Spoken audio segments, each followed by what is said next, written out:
I get a lot of people asking me to debunk pro-Palestinian arguments, so in the next few weeks I will be exposing the lies contained in some anti-Israel videos, but I also want to provide you with some tools to debunk the basic pro-Palestinian arguments yourselves.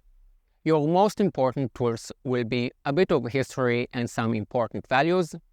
If you don't know too much about history, don't worry, I won't be mentioning too many dates and numbers that you need to remember. Let's start with the history. The four most common anti-Israel arguments are: the Zionist movement is a European colonialist movement. The Jews stole land from the local Palestinians in 1948. Israel keeps on stealing land by building settlements. Israel kills way too many civilians. Is Zionism a European colonial movement? No. First of all, there was never a Jewish empire in Europe.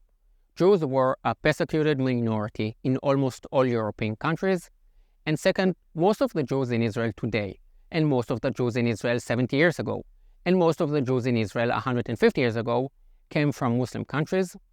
Jews from Europe and from Muslim countries have carried on migrating, or as we say in Hebrew, going up to Israel for centuries. Why?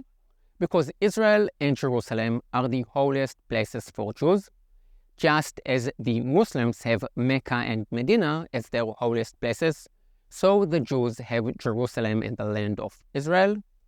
So what is Zionism? A nationalist movement. Around the time of World War I, many empires collapsed: the Austro-Hungarian Empire, the German Empire, the Russian Empire, and a generation later, the British and the French empires all fell apart, and the idea of nation-state spread. This was the point at which many nationalist movements were on the rise, and the Zionist movement was and is the national movement of the Jews. Let's go on to the next argument. Did the Jews steal land from the local Palestinians in 1948? No, and this is an easy one. Can you name a single Jewish settlement that was built on stolen Muslim land before November 1947? No, you can't, because there isn't a single case of Jews stealing land from Muslims. In November 1947, the UN suggested dividing the land into two countries, one for the Jews and one for the Arabs. The Arabs said no and started a war to eradicate Israel. And during that war, they lost some land. This is what happens when you start a war. You might lose. This is a crucial point. All those pro-Palestinians who are in support of a two-state solution, tell them that it has been on the table multiple times, in 1937 and 47, in 1993, and again in 2008. Each time, the Arabs said no. The Palestinians don't want a state next to Israel. They want a state instead of Israel. Now, the more advanced pro-Palestinians will say that the Jews ended up getting more land even though there were fewer of them, and this is the reason why the Arabs rejected the UN partition plan of 1947. My answer to that claim can be found in a video I will post a link to below. It's a video about the Nakba. YouTube actually shadow banned it, so there is a good chance that you missed it. I will add two extra points here. First, there were cases of Arabs stealing land from the Jews before 1947. In Gaza and in Hebron, there were Jewish families who had been living there for generations. And in 1929, during the anti-Jewish riots, the Jews had to run for their lives and the Muslims took over Jewish property. And second, there was no such a thing as a Palestinian people back then. This all happened under the Ottoman Empire. Millions of pilgrims have visited the land of Israel over the last 3,000 years, and not once did any pilgrim meet a Palestinian. The Palestinian people were properly invented or created around the 1960s. It is actually started in the 20s, but only in the 1960s did they really started to see themselves as a people. Until then, they saw themselves and they were seen by others as Arabs or Muslims. I don't want you to just take my word for it, so take a look at any newspaper dating from the 1930s and see for yourself that no one was writing about the Palestinians. Now, all people should have the right to identify themselves however they choose, but you can't reinvent history. Does Israel keep on stealing Palestinian land by building settlements? The settlements are a complicated issue. I am personally against settlements built on private Palestinian land, but when it comes to Jerusalem or Hebron, where Jews lived for hundreds of years until 1929, when they were violently displaced by the Muslims, I do believe that Israelis have the right to live there.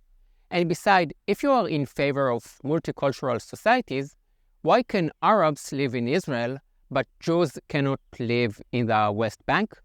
If people start talking to you about these settlements, tell them that these settlements have nothing to do with the Israeli-Palestinian conflict, and the war with Hamas just goes to show it.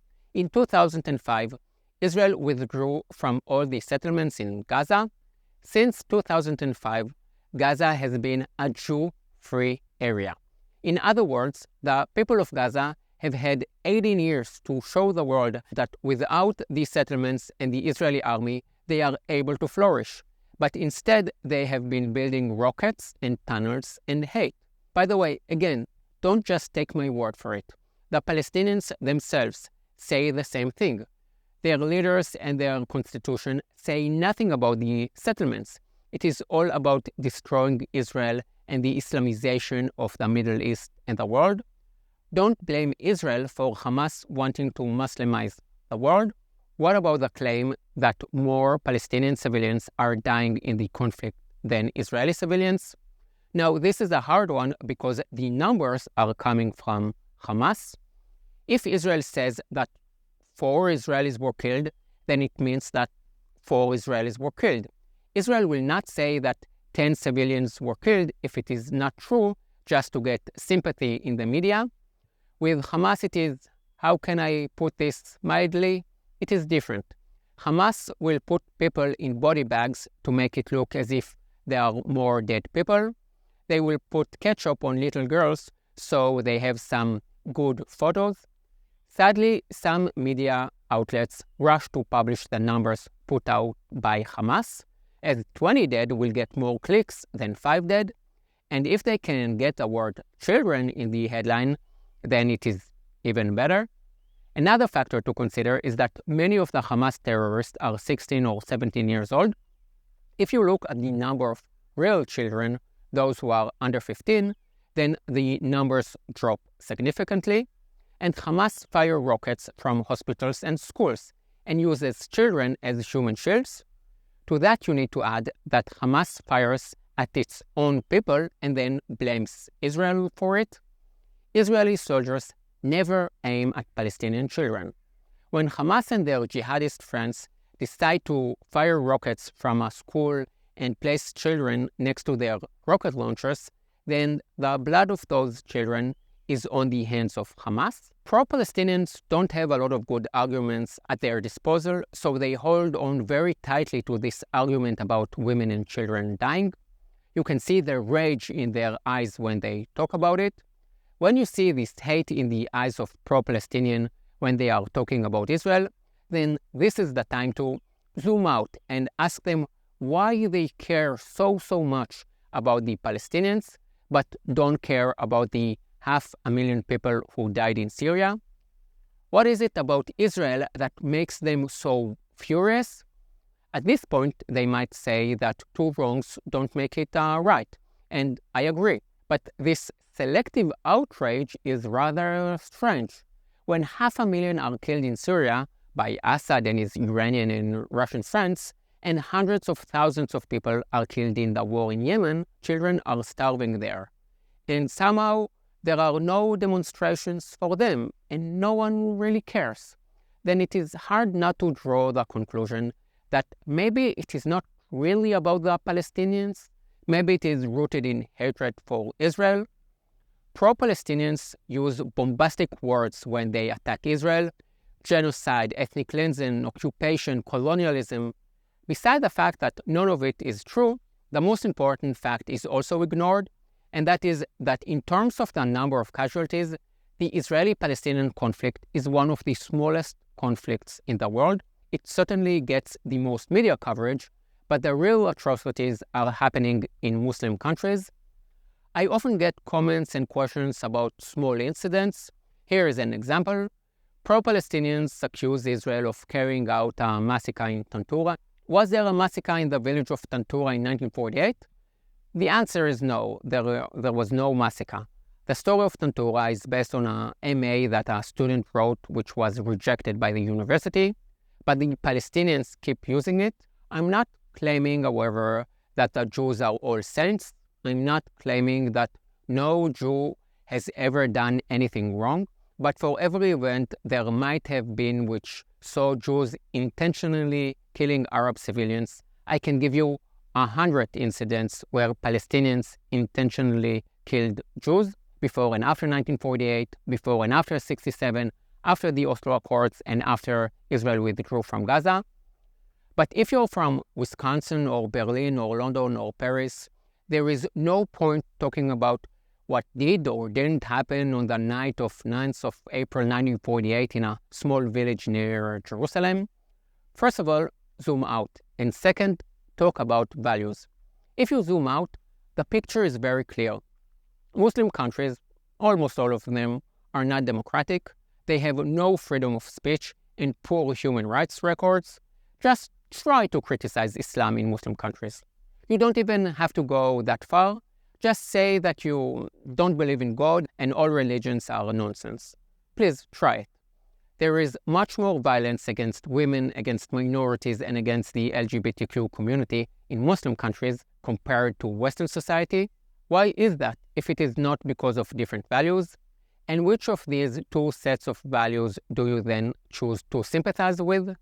So what does all this have to do with the Israeli-Palestinian conflict, you might ask?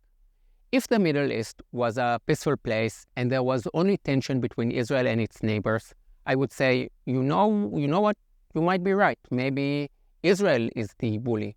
But if there are wars and conflicts and violence and massive human rights violation in all of the Muslim countries in the Middle East, maybe none of this is Israel's fault. And it is not only in Israel or the Middle East. Look at Europe. Just choose a city: London, Paris, Rotterdam, Brussels, Malmo, Berlin, any city. Where does the most violence occur? In the Jewish communities or in the Muslim communities? If you don't like what I'm saying, please don't just call me racist. Instead, prove me wrong, and I'm telling you, I will listen to you. Write to me in the comments, hey, I live in Stockholm or Amsterdam, and in my city, it is actually the Jewish communities that are more violent than the Muslim ones. Unfortunately, it is a fact that Muslim society, be it the Palestinians, the Syrians, the Yemenites, the Iraqis, the Iranians, the Muslim communities in Europe, hasn't yet managed to create peace and democracy and foster acceptance of minorities. It is a huge shame for the people living there, no doubt about that. However, to blame Israel or the US or the Jews or the West or all of them together simply doesn't make sense. Could it be that the problem is the values held by Muslim society? The media coverage of the conflict is crazy. It is 24/7, and they talk so much but say so little. This war is not about Gaza or the occupation or a Palestinian state. It is about values. Today it is Israel, tomorrow it is the UK and Germany. I encourage you to speak up for the values of the West and not to ever apologize for it. Before I conclude this video, I want to bring up one last important point. Don't waste your time arguing with stupid people. If you are talking to someone intelligent who has some valid points to make and is open to listening, great. But remember, there is no point in getting angry and wasting your valuable time with the dumb ones. I like to say to them, you are so right. If you are such a great supporter of Palestine and you hate the white, colonialist, privileged West so much, then put your money where your mouth is and join your Muslim brothers for some fun in Syria or Libya or Iraq or Iran. go and have some fun. That's it for this week. If you like this video, please help it succeed. Give it a like, write a comment, subscribe, and share it on other platforms. I don't think I will be going back to guiding. There are enough great tour guides in Israel, and debunking the pro-Palestinian lies is way more important. So if you really like my content, please consider supporting me on Ko-fi. See you next week. Yalla bye.